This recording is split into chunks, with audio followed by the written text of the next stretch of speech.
Hola, ¿qué tal están? Hablando del pragmatismo de William James. James es un gran psicólogo y filósofo norteamericano que nació en Nueva York en 1842 en una familia influyente, cosmopolita y profundamente religiosa. Podemos decir que ya desde 1852 a 1855 William James va a la escuela en Nueva York.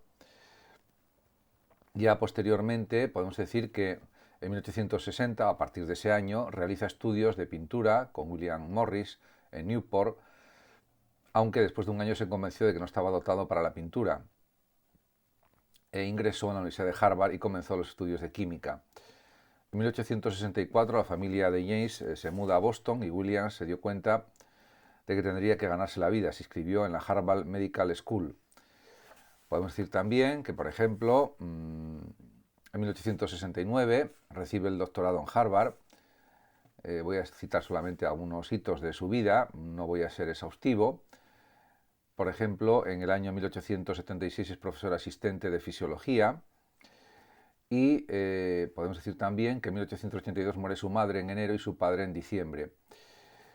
En 1890 publica su gran obra psicológica Los principios de la psicología. El manual constaba de 2 volúmenes en los que mezcla la psicología, la filosofía, la autobiografía y un manual para autoayuda. Fue positivamente aceptado este libro. Y finalmente, pues decir que murió en 1910, el 26 de agosto, a la edad de 68 años, a causa de un fallo cardíaco por tener el corazón demasiado grande. A partir de ahora, pues comentar algunos rasgos del pensamiento filosófico y psicológico de William James, tomando como base pues algunos textos del propio autor, del propio psicólogo y filósofo. Voy a comenzar por algunos que considero más significativos. Y, por ejemplo, el mismo James encuadra su filosofía dentro de un marco conceptual empírico, podríamos decir, y dice lo siguiente: elegiré tipos de combinación que la naturaleza ofrece con frecuencia, aunque no de modo uniforme, y los elegiré solo para ayudarme a mi ulterior propósito de caracterizar el pragmatismo. Históricamente, dice, hallamos los términos intelectualismo y sensualismo usados como sinónimos de racionalismo y empirismo. En cualquier caso, diríamos que su doctrina pragmática está más cerca del empirismo, de ver las consecuencias de las acciones, de las decisiones, de los razonamientos, de las argumentaciones y ver esos resultados prácticos. También es verdad que a veces este sistema filosófico recibe el nombre de pragmaticismo. También hay que considerar la influencia de Peirce en el pensamiento de William James y de otros pensadores, pero realmente podemos decir que el planteamiento pues, de James busca resultados prácticos, ventajas en la vida, etc. Por otra parte, también pues, hace sus análisis sobre, por ejemplo, en el significado de la verdad del año 1909, sobre la importancia de los elementos conectivos entre los datos de la experiencia.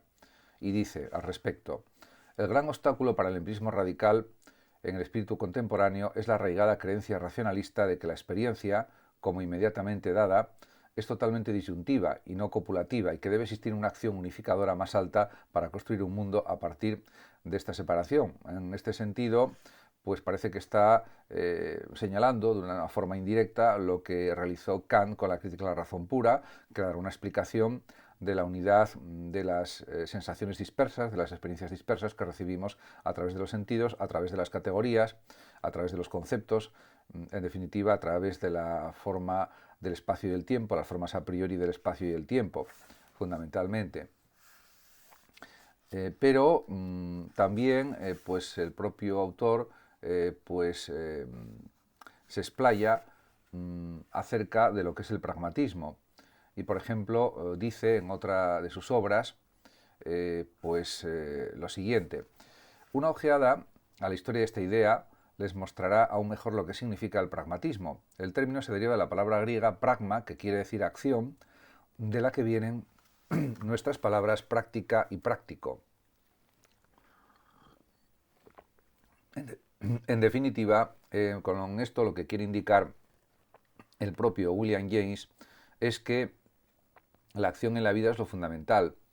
de los hechos, las acciones, porque las ideas también son importantes, por supuesto, pero esto también proviene de la influencia, como ya anteriormente comenté, de Charles Peirce en 1878, porque este término fue introducido por Peirce y eso lo reconoce el propio autor, William James, lo dice explícitamente. Por otra parte, también comenta distintas cuestiones sobre Charles Peirce. Dice, Peirce, o Mr. Peirce, después de indicar que nuestras creencias son realmente reglas para la acción, dice que para desarrollar el significado de un pensamiento necesitamos determinar qué conducta es adecuada para producirlo. Tal conducta es para nosotros toda su significación. En definitiva, la unión entre pensamientos y conductas. Y esto pues está en la base de lo que es el pragmatismo. También pues hay una serie de matizaciones que realiza el propio William James que son realmente pues, muy apropiadas y dice en relación con esto, para lograr una perfecta claridad en nuestros pensamientos de un objeto, por consiguiente, necesitamos solo considerar qué efectos concebibles de orden práctico puede implicar el objeto, qué sensaciones podemos esperar de él, qué reacciones habremos de preparar. Nuestra concepción de tales efectos, sean inmediatos o remotos, es pues para nosotros todo nuestro concepto del objeto, si es que esta concepción tiene algún significado positivo. Aunque estos planteamientos del pragmatismo, de buscar ventajas prácticas, resultados prácticos positivos, consecuencias positivas, es algo que en general puede plantear muchos problemas, no solamente de interpretación, que también, sino especialmente la vida pues tiene muchas vicisitudes, hay muchas situaciones diferentes, no se puede generalizar en muchas situaciones. Por tanto, estos planteamientos de buscar perdón, la utilidad de una manera sistemática está bien en un principio, que así sea, pero eso no garantiza siempre que vamos a conseguir los resultados esperados o pensados o supuestos, porque efectivamente la vida es muy compleja y la vida no se deja determinar por reglas pragmáticas o por resultados esperables en muchas situaciones, lógicamente, en otras probablemente sí. Y bueno, el propio James también quiere averiguar qué es lo que es la verdad en relación con el pragmatismo. Y hay un fragmento de su obra en la que plantea esta cuestión. Dice, por ejemplo, en el mismo momento que el pragmatismo hace esta pregunta, sería cuál es en términos de experiencia el valor efectivo de la verdad, comprende la respuesta. Ideas verdaderas son, según William James, las que podemos asimilar, hacer válidas, corroborar y verificar. Ideas falsas son las que no. Bueno, esto en algunas cuestiones de la realidad, de la existencia, del conocimiento, esto se puede plantear como verdadero y se puede aceptar, efectivamente. Hay que tener un planteamiento corroborativo, verificativo de lo que es la realidad, de lo que son las cosas, de lo que conocemos, pero también hay que pues, plantear que a veces esto no siempre se cumple. Por lo tanto, la verdad, podemos decir, como también él señala, es un proceso, un suceso, es la verificación, esto es verdad, pero hay cosas en el ámbito de las ciencias humanas, sociales, que no son tan verificables, como sucede, por ejemplo, en el ámbito de la química, de la física, de la biología, de las ciencias naturales en general, de la biología, también podríamos decir, etc. En cualquier caso, también es cierto que el pragmatismo es útil de cara a la vida real y en relación con las decisiones que toman las personas, porque pues efectivamente hay una relación entre pragmatismo y experiencia. Y también esto, por supuesto, también pone de manifiesto la importancia de la prudencia, también podríamos decir del utilitarismo, de ver la utilidad de lo que hacemos. Yo creo que ese tema de la utilidad está muy arraigado en el pragmatismo, es un principio válido en el pragmatismo, podríamos decir también. Y bueno, pues diríamos que también pues, el propio pragmatismo ni tiene dogmas, ni tiene doctrinas radicales o dogmáticas, huye de cualquier tipo de dogmatismo, y esto está bien también. Y, por supuesto, el pragmatismo lucha contra las falsedades, contra los engaños, contra las mentiras. En definitiva, pues él insiste en estas cuestiones, el propio William James, de una manera continuada. De hecho, dice en otro texto de William James, dice él mismo lo siguiente: la importancia para la vida humana de poseer creencias verdaderas acerca de hechos es algo demasiado evidente. Vivimos en un mundo de realidades que pueden ser infinitamente útiles o infinitamente perjudiciales. Esto pues es algo real, es algo cierto. Quizás hay una exageración al decir que pueden ser infinitamente útiles o infinitamente perjudiciales. A mi juicio la hay exageración, pero en general dice algo correcto y coherente, sin duda. Porque, a ver, los hechos dictan muchas cosas y hay que respetar los hechos. Y eso es un planteamiento también claramente pragmatista.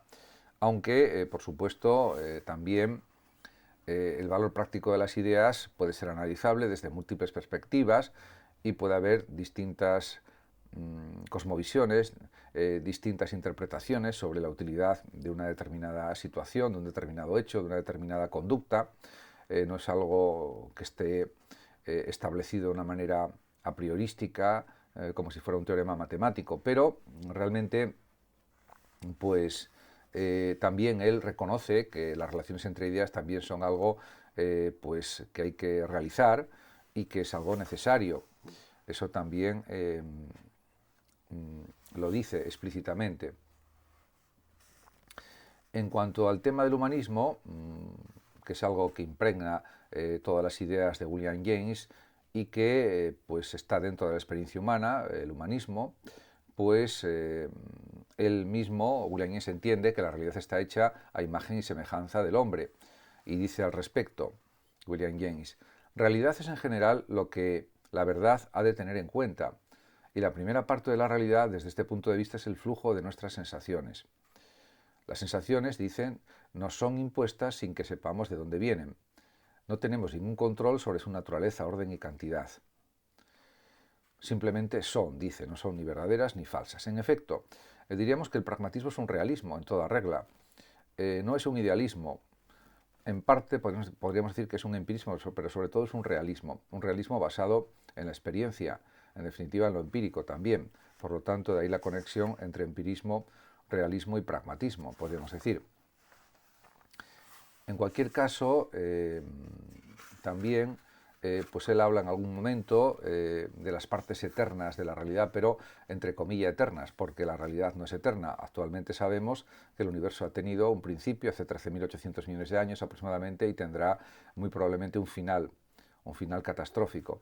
En ese sentido, de desaparición. Por tanto, es una realidad aparentemente eterna, pero que de una forma efectiva no lo es. En cualquier caso, también él pues escribe sobre la toma de decisiones ante una situación y desde su perspectiva esas tomas de decisiones deben seguir las leyes científicas para ser decisiones bien pensadas, bien reflexionadas, rigurosas, adecuadas, aunque también reconoce que cuando no tengamos criterios científicos para decidirnos por alguna decisión u opción, podemos dejarnos llevar por el placer o por la estética. En ese sentido, también él distingue entre hipótesis vivas o muertas. Las hipótesis vivas, según James, son las que ofrecen un resultado real posible. En cambio, las hipótesis muertas son las simplemente especulativas que no se pueden expresar en la realidad o que no van a cumplirse en la realidad de ninguna manera. Por lo tanto, él claramente está de acuerdo con desarrollar hipótesis vivas, no muertas, como es lógico, por otra parte.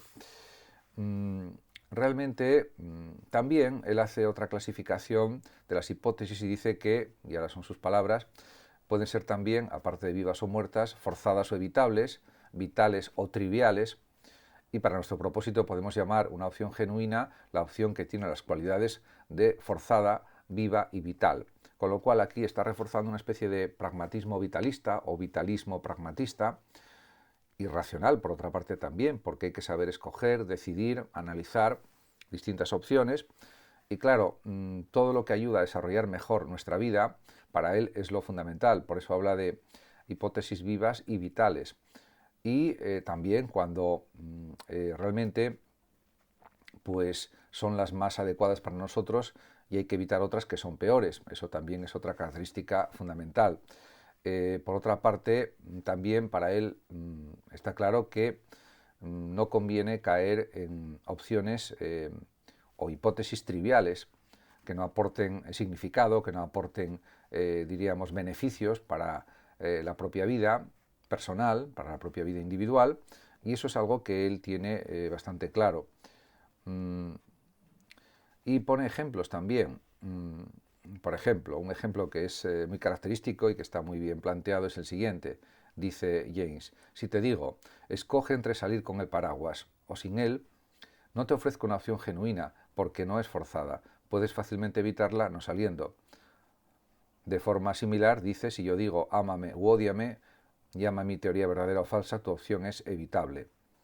Puedes permanecer indiferente a mí, ni me amas ni me odias, y puedes declinar ofrecer un juicio sobre mi teoría. Aquí pues explica y matiza muy bien estas diferenciaciones entre posibles aptitudes conductuales de una forma bastante refinada. Y también dice, pero si digo acepta esta verdad o no, la aceptes, te pongo ante una opción forzada, ya que no puedes evitar esta alternativa. Cada dilema, basado en una disyunción lógica con la imposibilidad de no elegir, es una opción forzada. Aunque bueno, esto también sería discutible, porque la persona puede decir, pues ni la acepto ni no la acepto, sino que me mantengo en la indiferencia, en una actitud escéptica, sin emitir un juicio, ni afirmativo ni negativo. Pero bueno, desde la perspectiva pragmatista de James, pues parece que este planteamiento pues es válido. Yo no digo que no lo sea, lo es, pero hay esa otra posibilidad de adoptar una actitud escéptica, como ya he dicho. En cualquier caso, por ejemplo, también pues él se ocupa de analizar si es válido dar una respuesta a la pregunta, por ejemplo, sobre la licitud de tomar decisiones que no se basan en criterios científicos. O sea, dicho de otra manera, que podemos también tomar decisiones que no sean rigurosas, muy informadas, sino simplemente que respondan a nuestras necesidades personales, a nuestros gustos personales o a nuestra forma de entender la vida. Y yo creo que eso es perfectamente válido. En cualquier caso, pues realmente, pues él viene a decir cuestiones o decir cosas que son también, claro, lógicas y coherentes. Lo dice en La voluntad de creer del año 1897, en la página 5. Dice, por ejemplo, no decidir y dejar la cuestión abierta es ella misma una decisión pasional, y es lo mismo decidir sí o no, y se atiende con el mismo riesgo de perder la verdad. En definitiva, cuando no se decide, se está decidiendo no decidir, y es también una actitud que está basada en las propias emociones, pasiones, pensamientos, etc. En cuanto a la naturaleza y concepto de la psicología, pues hay un fragmento también de otro de sus libros en la que dice lo siguiente, el propio James: propóngome considerar en este libro la psicología como una ciencia natural, lo que exige un comentario previo. La existencia de una ciencia unitaria, comprensión de todas las cosas, es dogma que tiene pocos creyentes. Dícese con frecuencia que nada será conocido completamente en tanto que no nos sea conocido todo. Tal ciencia universal, una vez que tuviese existencia real, habría de ser la filosofía, y esto ya es muy lejos de ser realizado. En lugar de este ideal, dice, solo vamos poseyendo esbozos de conocimientos recogidos en diversos dominios, agrupados bajo títulos varios por razones de simple comodidad práctica, esperando a que su ulterior desarrollo los lleve a integrarse en el cuerpo de la verdad absoluta. En cualquier caso, pues él señala que hay una especie de esperanza de ciencia y que eso es algo positivo. Incluso llega a decir que la psicología en su tiempo está en el estado de la física antes de Galileo, y también antes de la química, antes del surgimiento de las obras de Lavoisier y de sus investigaciones sobre la química. En ese sentido, pues él es optimista y cree que la psicología está desarrollándose de forma acelerada y que eso llevará a, pues, a una consolidación de la psicología como una ciencia natural, una ciencia que pretende ser científica en toda regla, similar, vamos a decir, a la biología, a la química, a la medicina. y a la física, podríamos decir. En ese sentido, también él considera que los conocimientos de la psicología pueden ser revisables, mejorables, ampliables, completables y con la intención de llegar a una psicología científica. Es lo que se puede interpretar de estos planteamientos. Muchas gracias a todos por su atención, saludos como siempre a los oyentes de Radio Sofando de México y hasta mi próximo vídeo.